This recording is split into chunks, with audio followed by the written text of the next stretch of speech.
Саламатсыздар урматтуу көрөрмандар. Бүгүн сиздер менен биз Малайзия мамлекетинин ислам банктары жөнүндө сүйлөшүүнү туура көрүп атабыз да.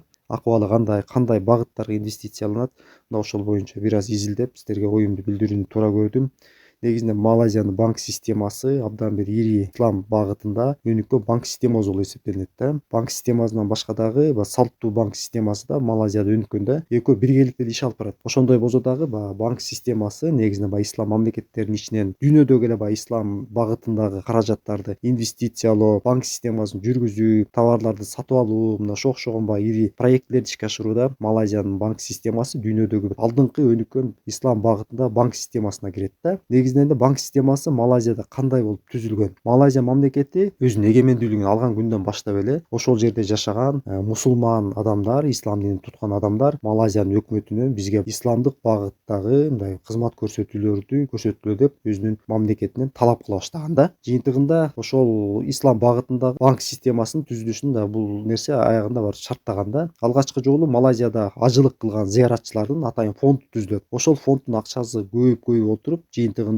ошол акча каражаты ислам банкынын түзүлүшүнүн баштапкы капиталы болуп эсептелинген да. Ал акча каражаттары түзүлгөндөн кийин, ал акча каражаттары топтолгондон кийин Малайзиянын финансы министрлигине өтүп, ошодон баштап банк системасын түзүү иш аракеттери башталган. Коомчулукта ар кандай ойлор айтылган да. Ислам банкы түзүлүш керек, исламдын шарттарын сакташ керек, шарият эрежелерин сакташ керек дегендей өздөрүнүн оюн айтып баштаган да. 80-жылдары, 82-жылдары атайын Малайзиянын өкмөтү ошол эле Египет, Судан мамлекеттеринин банк системасынын тажрыйбасын алып, 1983-жылы биринчи жолу Малайзияда ислам банкы жөнүндө мыйзам кабыл алынган да. Ал банктык системаны ишке ашырууда атайын шарият боюнча адистер деп кеңешмелер түзүлүп, ошого жараша баягы мыйзамдар кабыл алынып, атайын шариаттык адистердин мындай көзөмөлүнүн аркасында мисалы иш аракет жүргүзөт да Малайзия мамлекетичи. Кандай багытта иш аракет жүргүзөт? Малайзияда ислам банк системасын ишке ашырууда 3 компонентти ишке ашыруу зарылчылык болгон да. Биринчи компонент банк системасына катышкан жетиштүү оюнчулардын болушу. Башкача айтканда, банк системасына акча каражатын салган жана банк системасынын акча каражатын алган оюнчулар же болбосо кардарлардын жетиштүү болушу. Эки кардардын биринин аз жана биринин көп болуп калышы банк системасын өнүктүрүүдө мындай бир кандайдыр бир көйгөйлөрдү жаратышы мүмкүн да. Ошон үчүн Малайзия өкмөтү бул системаны ишке ашырууда ушу эки нерсени эсепке алган да. Экинчи компонент болуп кызмат көрсөтүү жана товарлар баардык банк системасын камтышы керек болгон. Мындай учурда банк системасы кызмат көрсөтүү же товар болобу кардарлар талап кыла турган болсо, ошол талап кыла турган нерсенин баардыгын банк системасына камтуу зарылчылыгын эске алган да. Үчүнчү компонент банктар аралык иш аракеттерди ишке ашырууда шарият принциптеринин бири-бирине дал келишүүсү ишке ашыруу зарылчылыгы болгон. Максатка ылайык 1993-жылдын башында жалпысынан 21 исламдык банктык продуктулары киргизилсе, 1994-жылдын 4-мартында Малайзиянын Борбордук банкы пайызсыз банк системасы программасын киргизген. Жыйынтыгында ушул банктык программанын алкагында бир катар банктар, финансылык институттар түзүлүп, өздөрүнүн исламга негизделген кызмат көрсөтүүлөрүн баштаган да. Жыйынтыгында исламдык негизде банк системасы өзүнүн иш аракетин ишке ашырууда Малайзия мамлекетинин экономикалык жактан өсүшүнө абдан шарттап, экономиканын бирден бир локомотиви болуп, өзүнүн ишмердүүлүгүн арттыра баштаган. Жыйынтыгында Малайзиянын ислам банк системасын ишке ашырууда Малайзия дүйнөдөгү ислам принциптерине негизделген банк системасынын активдери боюнча дүйнөдө 3-чү орунда турат. Алардан биринчи болуп Сауд Аравиясы жалпы активдердин 28%-ын түзө турган болсо, Бириккен Араб Эмирлиги 20%, ал эми Малайзия мамлекети 17% түзөт. Андан төмөн турган Катар 15%, Кувейт 13%, ал эми Иран 7% түзөт. Негизинен эле Малайзия мамлекети ислам банк системасын ишке ашырууда кандай артыкчылыкка ээ? Жалпы жөнүнөн ала турган болсок, Малайзия мамлекети аралда жайгашкандыктан деңиз менен туташып, экономика, товар жүгүртүү, товар ташып келүү, эркин соода жүгүртүү жагында абдан бир артыкчылыкка ээ да. Ошону менен бирге баягы көпчүлүк калкынын бөлүгү мусулман динин кармангандыктан жана ислам принцибине негизделген кызмат көрсөтүүнү сунуштагандыктан Малайзиядан тышкарыдагы бир катар мамлекеттин инвесторлору, банк системалары өздөрүнүн каражаттарын Малайзияга алып келишип, улуттуу банктар менен биргеликте ислам принцибине негизделген банктык системаларга өздөрүнүн каражаттарын салып, пайда таба башташкан да. Мисалы, чет өлкөлүк 15тен ашуун финансылык уюмдар бар да, ислам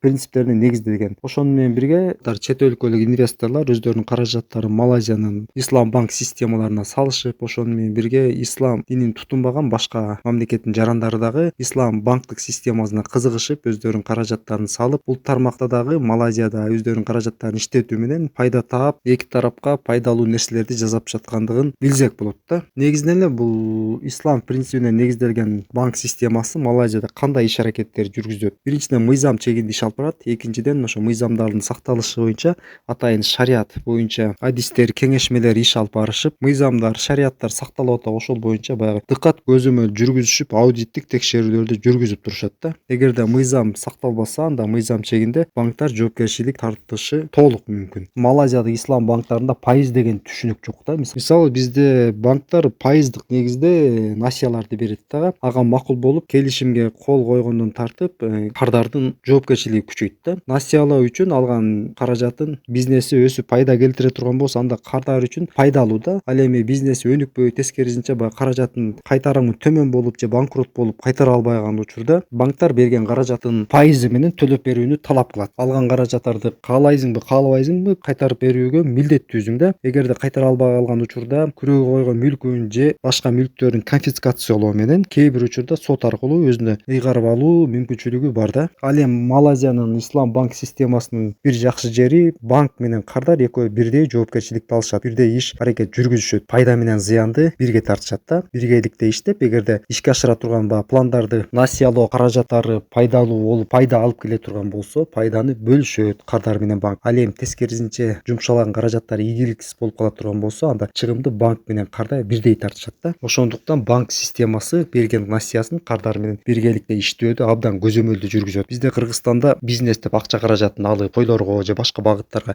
жумшап койсо, Малайзияда насия түрүндө алган каражаттарды максат түрдө жумшоо минималдуу түрдө төмөн да. Бул боюнча банк системасы дайым көзөмөл жүргүзүп, өзү да чыгым тартып калбаш үчүн кардар менен биргеликте иштеп, коюлган максатка жетүүнүн аракеттерин дайыма көрүшөт да. Мындан тышкары Малайзиянын ислам банк системасы кандай иш аракеттерди жүргүзөт? Мисалы өзүнүн инвестициялык каражаттары бар жарандар инвестициясын банктарга башкарууга ишеним берет да. Мындай учурда банктар ошол инвестордун каражатын алат, аны иштетет, пайдалуу проектилерге салат, жыйынтыгында пайда алып, кардарга төлөп берүү менен кандайдыр бир мөөнөт өткөндөн кийин ал каражаттарды банктар алат, инвестициялайт, тапкан пайданы кардарга төлөп берет, жана кандайдыр бир убакыт келгенден кийин алган мүлктү ээлерине кайтарып берүү иш аракети менен байланыштуу да. Мындан тышкары кардарлар үлүшкө ээ болуш үчүн каражаттарын салуусу да. Мисалы ири проектилерди каржылоодо Малайзиянын жарандары өздөрүнүн каражаттарын банктарга салат. Ал эми инвесторлор же финансылык уюмдар бир проектин ишке ашырууда банктарга кайрылышат. Банктар ошол кардарлардан алган каражатты ошол инвесторлорго же бизнесмендерге насиялайт. Жыйынтыгында пайыздык ченемдер колдонулбайт. Бул жерде деле банк жана кардарлар жоопкерчиликти алат дагы.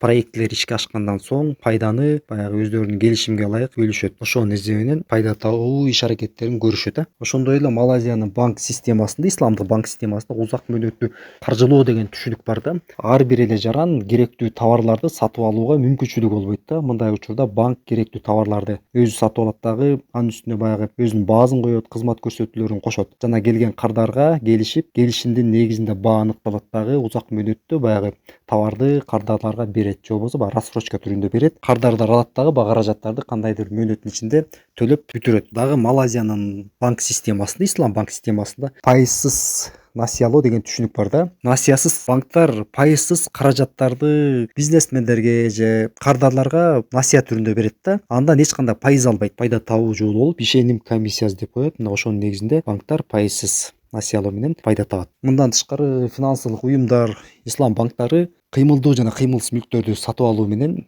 кардарларга ижара түрүндө же лизинг түрүндө берип, ошонун эсебинен пайда таап иш аракет жүргүзөт. Мындан тышкары исламга негизделген облигацияларды, баалуу кагаздарды чыгарып, активтерге ээ болуусу да. Ири долбоорлорду ишке ашырууда облигацияларды, баалуу кагаздарды сатат дагы, ошол сатып алган каражаттарды ошол тармакка жумшап, кийинтигинде дивиденд түрүндө кардарларга төлөп берүү иш аракетине байланышкан жумуштарды алып барат. 1994-жылы ислам облигациялары Малайзияда чыгарылып, ислам турак жайларын каржылай баштаган да. Ал эми 2001-жылы исламдык ипотекалык насиялоо башталып, турак жайлар лизинг түрүндө сунуштала баштаган. Бүгүнкү күндө Малайзиянын ислам банктары абдан туруктуу банктык системаны ишке ашырып келүүдө да акыркы 20 жана 21 кылымдагы болгон кризистерди эске ала турган болсок, башка банктарга салыштырмалуу ислам банктары кризисте туруктуулугун да көрсөткөн да. Ошондуктан баягы инвесторлор ушул тарабын эске алуу менен өздөрүнүн каражаттарын Малайзиядан да сырткары бир катар чет өлкөлүк жарандар